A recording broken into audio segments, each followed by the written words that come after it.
నారాయణం నమస్కృత్య నరం చైవ నరోత్తమం దేవీం సరస్వతిం వ్యాసం తతో జయముదీరయేత్. ఓం నమో భగవతే వాసుదేవాయ. ఓం నమః పితామహాయ నమః. ఓం నమః ప్రజాపతయే నమః. ఓం నమః కృష్ణద్వైపాయనాయ నమః. ఓం నమః సర్వవిఘ్న వినాయకాయ నమః. అందరికీ నమస్కారం. ఈరోజు మహాభారతంలోని సభాపర్వంలో 23వ అధ్యాయం చెప్పబోతున్నాను. ఇది భీమ జరాసంధుల బాహుయుద్ధము. ఇందులో వైశంపాయనుడు ఈ విధంగా అంటున్నాడు. రాజైన జరాసంధుడు తన మనస్సులో యుద్ధం చేయ నిశ్చయించాడు. అది చూసిన మాటకారి శ్రీకృష్ణుడు జరాసంధునితో ఇలా అన్నాడు. శ్రీకృష్ణ ఉవాచ. శ్రీకృష్ణుడు పలికాడు, మా ముగ్గురిలో నీ మనస్సు ఎవరి యందు యుద్ధం చేయ సంకల్పించింది? మాలో ఎవరు నీతో యుద్ధానికి సిద్ధం కావాలి?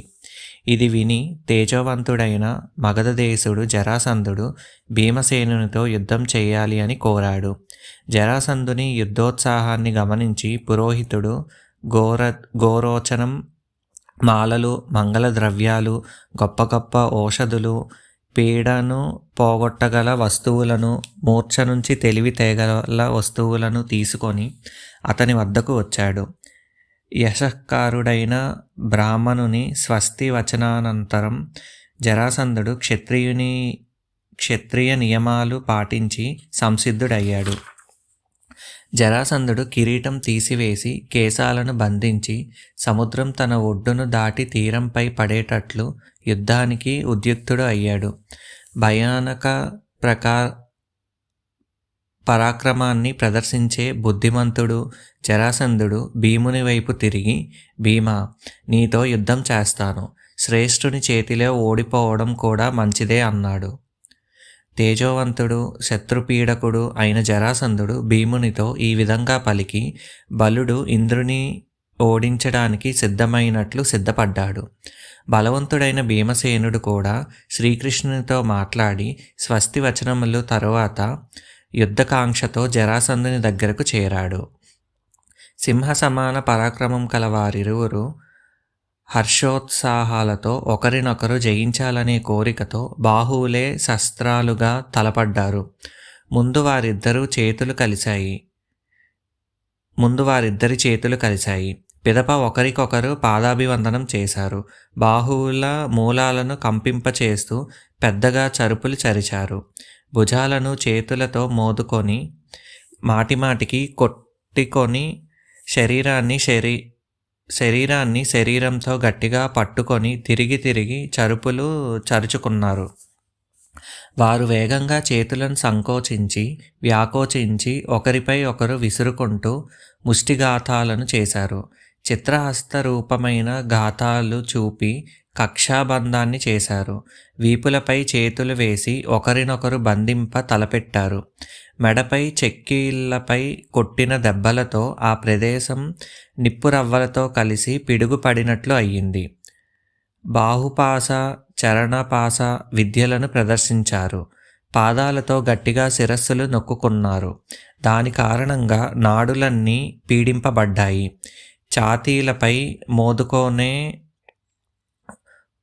ఉరోహస్తమనే మల్ల యుద్ధాన్ని చేశారు. చేతి వ్రేళ్ల సాయంతో చేసే పూర్ణకుంభ విద్యను కూడా ఒకరిపై ఒకరు నిపుణంగా ప్రయోగించారు.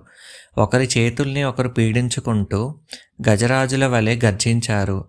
బాహుప్రహారాలు చేసే వారిరువురు మేఘగర్జనల వంటి సింహనాదాలు చేశారు.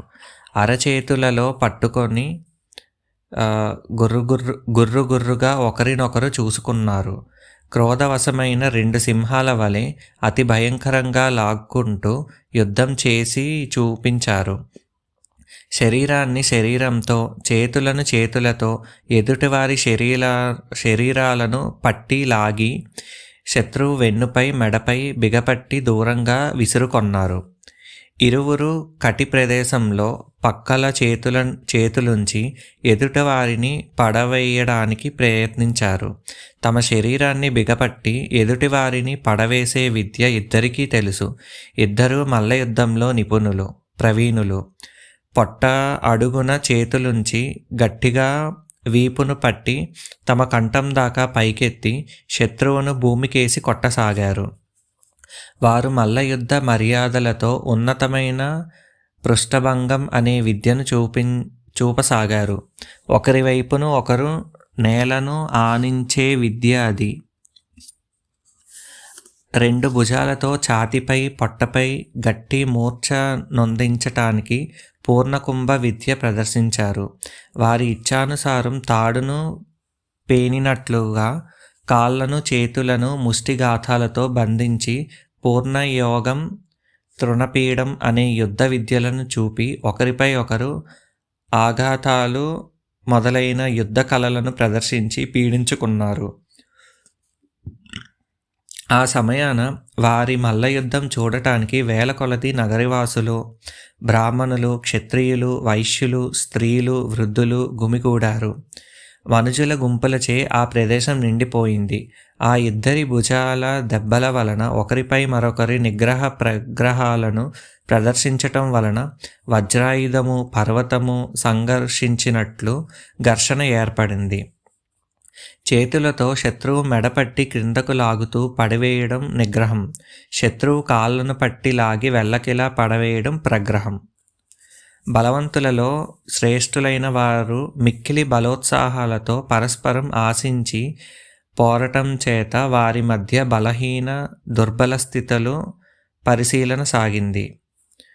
యుద్ధభూమిలో వృత్ర ఇంద్రులకు వలె సాగే ఆ పోరులో భయంకర స్థితి ఏర్పడటంతో జనులందరూ దూరానికి పోయి నిలబడ్డారు. ప్రకర్షణం, ఆకర్షణం, అనుక్షరణం, వికర్షణం చేసుకుంటూ వారిద్దరూ ఒకరినొకరు మోకాళ్లతో పొడుచుకుంటున్నారు. తరువాత గొప్ప గొప్ప గర్జన, నిందలతో రాళ్ల వర్షం కురిసినట్లు ముష్టిఘాతాలతో ఒకరినొకరు బాధించుకున్నారు. ఇద్దరి వక్షస్థలాలు విశాలాలు, పెద్దవి. ఇద్దరు మల్లయుద్ధ నిపుణులు. ఇనుప గడియలు వంటి బాహువులతో కలియబడ్డారు. కార్తీక మాసపు మొదటి రోజున ప్రారంభమైన ఆ యుద్ధం తిండి లేక విశ్రాంతి లేక రాత్రింపగలు జరిగింది. ఈ విధంగా మహాత్ములైన వారి మధ్య యుద్ధం త్రయోదశి వరకు కొనసాగింది. చతుర్దశి నాటి రాత్రి మగధ నరేషుడు అలసి యుద్ధం నుంచి మరలినాడు. ఆ అలసిన జరాసంధుని చూసి శ్రీకృష్ణుడు భయంకర యుద్ధం చేసిన భీమునితో తెలియపరుస్తున్నట్లుగా ఇలా అన్నాడు: శత్రువు అలసినప్పుడు అతనిని అధికంగా పీడించడం ఉచితం కాదు. ఒకవేళ పీడిస్తే అతడు శీఘ్రంగా ప్రాణాలు వదులుతాడు. భీమా, నీవు జరాసంధుని ఎక్కువగా బాధించవద్దు. అతనితో చేతులతో మాత్రమే సమానంగా యుద్ధం చేయి. శత్రు సంహారి అయిన భీముడు శ్రీకృష్ణుని మాటలు విని జరాసంధుడు అలసినట్లు గ్రహించి ఆయనను చంపటాన్ని గురించి ఆలోచించాడు. కురుకులానికి ఆనందకారకుడైన భీముడు బలవంతులలో శ్రేష్ఠుడైన అజేయుడైన జరాసంధుని జయించుటకు కోపాన్ని తెచ్చుకున్నాడు. ఇది శ్రీ మహాభారతము సభాపర్వమున జరాసంధ వధ పర్వమును, ఉపపర్వమున జరాసంధ క్లాంతి అని 23వ అధ్యాయం.